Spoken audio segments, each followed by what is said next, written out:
I went to pick up my 5-year-old daughter, Juniper, our little June, from my sister Blythe's house after a long workday. She had offered to babysit so I could attend a mandatory conference. When I arrived at her porch that evening, I put my key into the lock. It didn't turn. I tried again, harder, confused. The key Blythe had given me just a month earlier had suddenly become useless. I knocked on the door, expecting the kids' voices or footsteps. Nothing. I rang the bell. Still nothing. I called Blythe. Straight to voicemail. I called again. Same result. I texted her. The messages didn't deliver. Panic crept in slowly, then all at once. I called my parents hoping for clarity, but instead of concern, they told me to stop being dramatic. They insisted Blythe was responsible, that she probably stepped out for a moment, and that I should calm down. But standing alone on that silent porch, I felt something was horribly wrong. My name is Marlo Walsh. My daughter is my entire life. Just 3 weeks before that day, June was dancing around our apartment in a unicorn dress for her birthday. She wished for a kitten, and I promised we'd visit the shelter. She believed me with all her heart. I never imagined anything would shake our world like this. Blythe had always been the golden child. Carol and Mitchell, our parents, held her on a pedestal. I was the late-in-life surprise, always compared, always falling short in their eyes. So when Blythe suddenly began being warm toward me, inviting us for dinners, praising June, offering help, I convinced myself it was a new beginning. When she offered to babysit for my conference, I pushed away the uneasy feeling inside me. I wanted to believe my family was healing. The morning drop-off had been normal. June hugged me tightly, holding her stuffed frog. Blythe smiled and told me to enjoy my day. At lunchtime, she even sent a photo, June coloring at the table with Barrett and Felicity, Blythe's twins. Nothing looked wrong. Nothing looked strange. But by 6 p.m., standing on that porch, facing a locked door and silence thick enough to choke on, fear tightened around my chest. I knocked harder, then pounded. Still nothing. Tears blurred my vision. I felt like I was losing air. I called the police. Officer Torres arrived within minutes. He listened calmly as I explained everything, my voice shaking. He knocked firmly. No answer. He radioed for permission, then forced the door open. The sound of the frame cracking felt like a warning. He stepped inside while I waited outside, frozen, clutching June's sweater, the one she wore almost every night. Every second was torture. I couldn't hear anything from inside the house. No voices. No movement. Just silence. When Officer Torres finally walked back out, his face was pale, almost gray. He looked at me with a heaviness that made my stomach drop. "Ma'am," he said quietly, "you shouldn't look." In that moment, the world I knew slipped out from under me. My sister hadn't just closed her door to me. Something far more terrifying had begun. When the police searched Blythe's house, I followed Officer Torres inside with my heart pounding. The whole place looked too clean, almost untouched, like no one had lived there for days. But upstairs, in the guest room, everything changed. The moment I stepped inside, my stomach twisted so hard I thought I might fall. The walls were covered from top to bottom with photos of my daughter, June. There were hundreds of them. Pictures I had posted online, screenshots from old videos, and even photos I had never taken. Some looked like they were taken through windows or from across parks. Seeing my child's face staring back at me from every direction made my body go cold. On a small table in the corner, the police had laid out what they found. June's medical records were stacked neatly, as if someone had gone through every detail of her life. There was a copy of her birth certificate, placed inside a plastic sheet as if it was something precious. Next to it was a thick notebook filled with Blythe's handwriting. When I opened it, I saw page after page describing June's behavior, her habits, her fears, her routines. It was like someone had been studying her every move. The final page had today's date written at the top. Below it were the words, Phase 3, Integration Begin. My throat closed. My hands shook so hard the paper rustled. This wasn't just a kidnapping. This wasn't someone acting out of panic or confusion. This was a plan. A long, careful plan to take my daughter from me completely. Blythe wasn't trying to be an aunt. She was trying to become June's mother. She wanted to erase me, piece by piece, until I didn't exist in June's life at all. I felt sick. My own sister had been preparing for this. She had been watching us, collecting information, creating timelines, making notes on how to replace me. It was like she saw June as a project, something she could redesign and claim. Every photo on the wall felt like a warning I had ignored. Every page in that notebook felt like a betrayal I never imagined was possible. I kept looking around the room, searching for any sign of June's presence, but there was nothing. No toys. No clothes. Not even her favorite stuffed frog. The room wasn't made for a child to live in. It was made for planning. It was made for obsession. Officer Torres asked if I needed to sit down, but I couldn't move. I felt frozen in place, staring at the photo of June taped right above the bed. In the picture, she was smiling.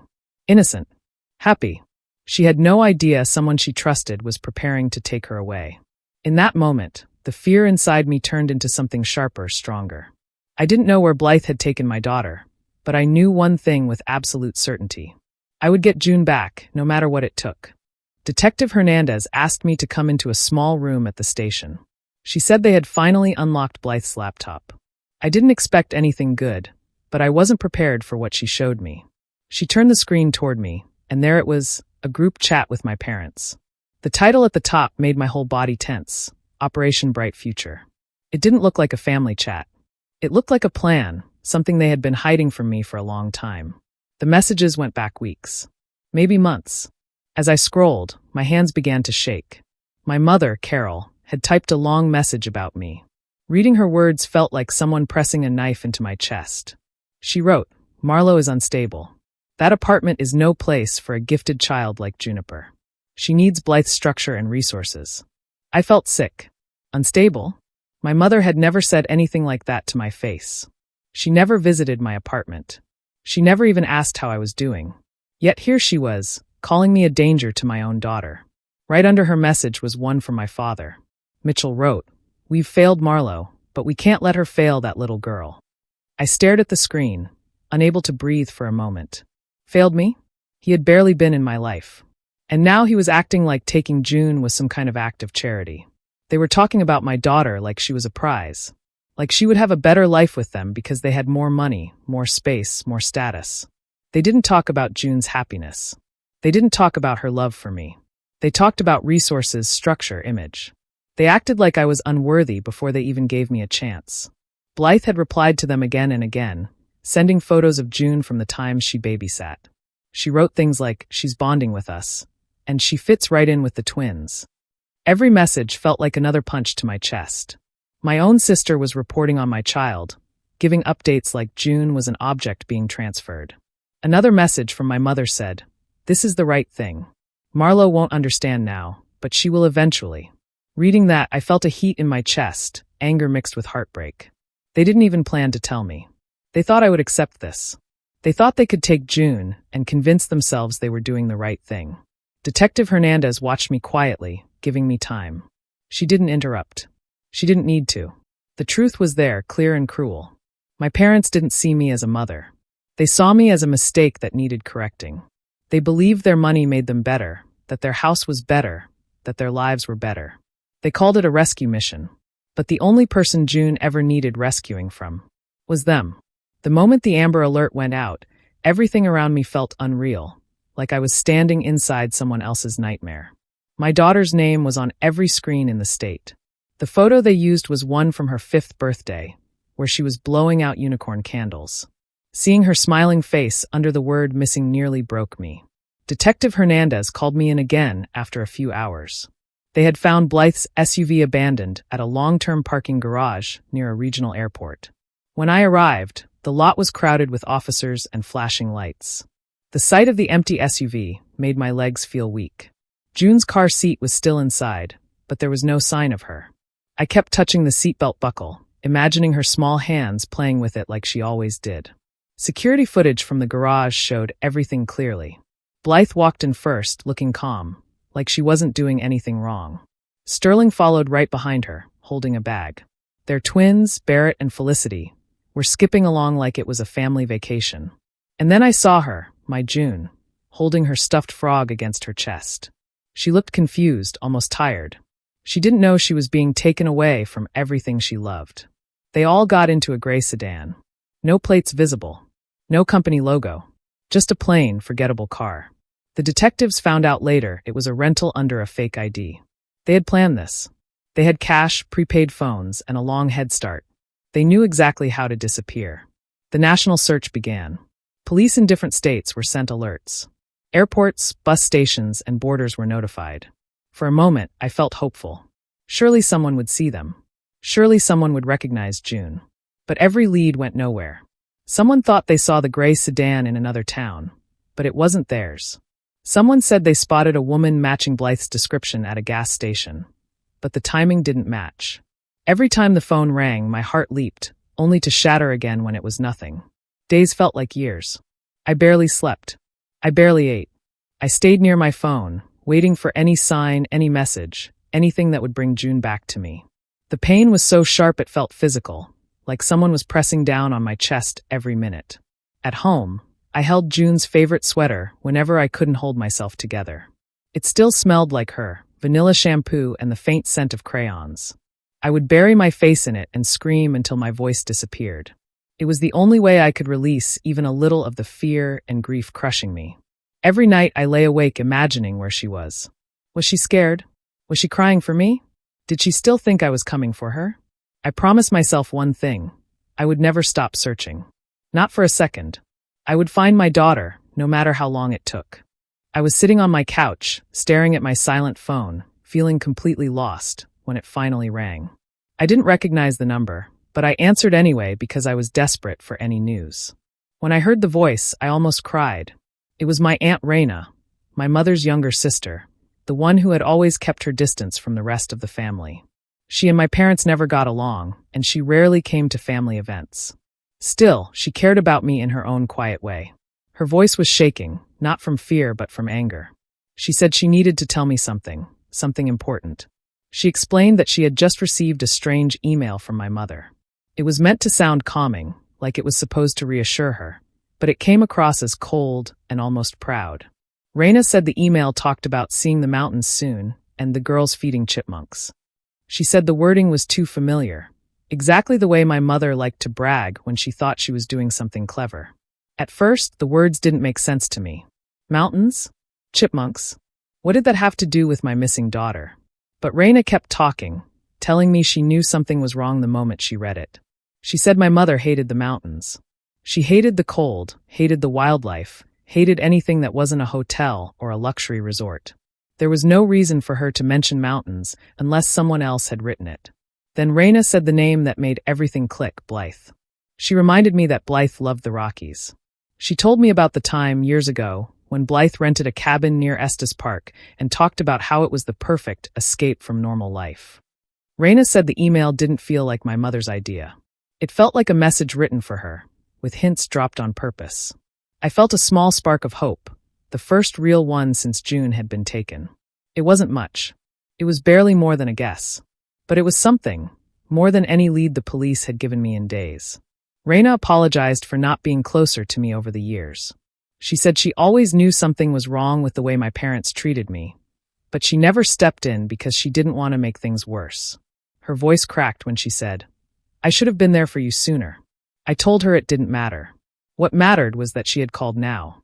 She had given me the one clue no one else had noticed. She had given me direction when I was drowning in fear. It wasn't a full plan. It wasn't proof. It was just a tiny thread connecting my sister to a place far away. But in that moment, it felt like a lifeline. And I held on to it with everything I had. I reached Colorado with only one thing in my mind. I had to get my daughter back. Detective Hernandez couldn't officially send me, but he told me he understood why I couldn't sit at home and wait. That small bit of support kept me steady as I drove for hours, gripping the steering wheel so hard my hands hurt. The mountains looked peaceful, but inside me everything was shaking. Using the small clue my aunt had given me, I started checking rental cabins around Estes Park. I looked for places that matched Blythe's taste, quiet, expensive, and isolated. Every day felt long and heavy. I barely slept. I kept seeing June's face in my mind, wondering if she was scared, wondering if she asked for me. Sometimes I had to pull over because the worry pressed on my chest so hard I could barely breathe. On the third day, I found it. I was driving through a high-end cabin community when I saw two children in a fenced yard, Barrett and Felicity. My heart started pounding so fast I thought I might faint. I knew their faces too well. If they were here, then Blythe was here. And if Blythe was here, my baby could be too. My hands shook so badly I almost dropped my phone, but I managed to call the local sheriff. I explained everything, every detail, my voice breaking as I begged them to hurry. They told me to stay back and wait for their unit. But how could I stay calm when June might be just a few steps away? When the sheriff's cars finally arrived and started moving toward the cabin, I followed behind them. I didn't care if I was supposed to or not. My legs felt weak, but they kept moving. Then I saw her. Blythe stepped into the doorway, and she was holding June's hand. My little girl looked clean, calm, dressed in clothes I had never seen before. She wasn't crying, but she looked confused, like she didn't understand what was happening. And seeing her there, alive, real, broke something open in me. A scream burst out of me before I even realized I was making a sound. It didn't feel human. It was pure pain, pure relief, pure rage all at once. I called June's name again and again, reaching out even though she was still far away. Blythe looked at me, not with fear, but with a cold, firm look, like she believed she was doing the right thing, like she still thought she was the better mother. Her eyes were steady, hard, almost proud. It made my blood boil. The sheriff's officers moved in, telling her to step back, telling her to let June go. For a moment, Blythe tightened her grip on my daughter's hand. That moment felt like a knife twisting inside me. All I cared about was getting June back into my arms. My whole world narrowed down to that single point. My breath, my heartbeat, my entire body focused on her. I didn't know what would happen next, but I knew I wasn't leaving without my child. Everything after the rescue felt blurry, like I was moving through thick fog. Officers were everywhere, talking to each other, asking questions, guiding people around. But all I could focus on was June in my arms. She was crying so hard her whole body shook. I kept holding her, kissing her hair, whispering that I was there and I wasn't going anywhere. I could feel her little hands gripping my shirt, like she was afraid I might disappear if she let go. As they put Blythe in the squad car, she twisted around just to look at me. Her face was full of anger, but also something colder, something that made my stomach drop. And then she said the words that will never leave me. She calls me mommy now, Marlo. She's happy. She has siblings. A father figure. A real home. You were never enough for her. You're just the egg donor. It felt like she had hit me. The words landed deep, cutting through every fear I had ever tried to hide. Even with handcuffs on, even while being arrested, Blythe wanted to hurt me. She wanted to leave a wound that would stay forever. The officers tried to push her into the car, telling her to stop talking, but she kept going. She said she had spent days telling June that I was sick, that I couldn't take care of her, that she was going to live with Aunt Blythe forever. She said June believed her. She said June was happier with her family than she had ever been with me. Every sentence made my chest tighten. I could hardly breathe. I held June tighter because suddenly I was terrified. Terrified that those lies had touched her heart, even for a second. Terrified that she had been scared and confused with no one to protect her. Terrified that someone who shared my blood could twist love into something so cruel. I looked down at June's face, red from crying, and I felt guilt crash over me. Not guilt because I had failed her. Guilt because my own sister had used my past, my struggles, and every weakness she could find to make my child doubt me. It felt like betrayal in its purest form. I didn't know pain could be that sharp. When the car door finally shut and Blythe was out of sight, my knees almost gave out. An officer had to steady me. But even then, even shaking and exhausted, I kept holding June like she was the only thing keeping me alive. In that moment, it didn't matter what lies Blythe told. It didn't matter what she believed about me. I knew the truth.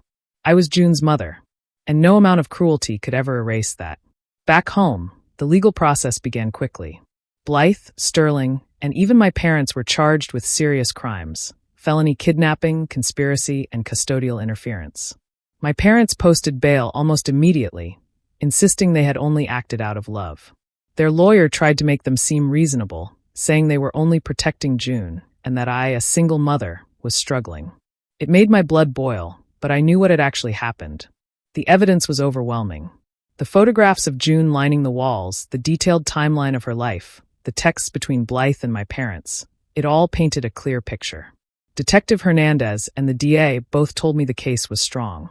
Every page, every message, every photo proved the kidnapping had been planned and deliberate. It wasn't a moment of poor judgment. It was a calculated act to take my daughter from me. Even with the legal battle underway, my heart stayed with June. The court arranged for a reunification therapist because she had been manipulated so much. She didn't understand everything yet, and I couldn't blame her. She had been told lies, made to doubt me, and led to believe Blythe was her real mommy. Hearing her ask if she would go back to the big house with the bunk beds felt like a punch to my chest. I hugged her tighter, promising silently that she would never have to go back there. I wanted to protect her from the memories, from the fear, from the betrayal. Going to court every day was exhausting. I sat through long hearings while the lawyers argued over custody, bail, and evidence. Blythe's lawyer tried to make her look like a caring aunt, and my parents' lawyer kept insisting they only wanted the best for June. But when the judge saw the photographs, the notebook of timelines, and the text messages, it was clear what had really happened. They had planned this. They had taken my child with full knowledge and coordination, and they had lied to everyone to make themselves look like heroes. Throughout it all, I tried to stay calm for June. I explained in simple words what was happening, that we were safe now, and that the court would help us stay together. She was still scared sometimes, still crying at night, still asking questions that I didn't have perfect answers for. But I promised her that nothing could take her away from me again. I would fight for her every single day. Even though the legal process was grueling, I knew it was necessary. I wanted to make sure that Blythe, Sterling, and my parents could never threaten June's safety again. I wanted the truth to be clear. And more than anything, I wanted June to feel safe and loved, to heal from what had happened, and to know that I would always be her mother. Blythe agreed to a plea deal and was sentenced to 8 to 12 years in prison. Sterling received 3 to 5 years for helping her. I thought that would feel like justice, but it didn't. My parents, the ones who had planned this from the start, got only probation and were ordered to attend counseling. The judge accepted their excuse that they were misguided grandparents. I couldn't believe it. Anger burned inside me. How could the people who had tried to destroy my family face so little consequence? Even though the law had acted, the victory felt empty. It didn't undo what had been done. My relationship with my parents was broken beyond repair. Every phone call, every visit, every conversation now carried the weight of betrayal. I couldn't look at them the same way again, and I didn't want to. I had to protect myself and June from any more harm. June was struggling too. She had night terrors, waking up crying in the middle of the night, calling for me even after the nightmare ended. Her trust had been stolen, first by Blythe, then by my parents, and it left a scar I couldn't erase. Every time I held her and whispered that I would never leave her side, I felt both relief and sorrow. Relief that she was safe, sorrow for what she had endured.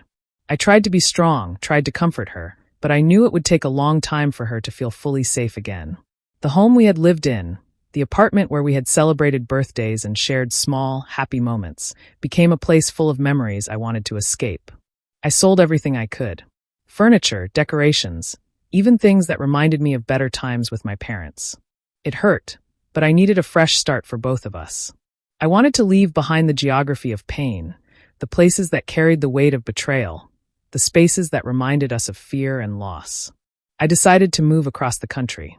A new city, new streets, new routines, somewhere my parents' shadow couldn't reach. It wasn't about running away. It was about reclaiming our lives. June and I would build our own world, one free from manipulation and control. I wanted mornings that were gentle, nights that were calm, and days filled with our own memories, not haunted by the past. Even though the court had acted, even though Blythe and Sterling were paying for their crimes, it felt like I had lost more than I had gained.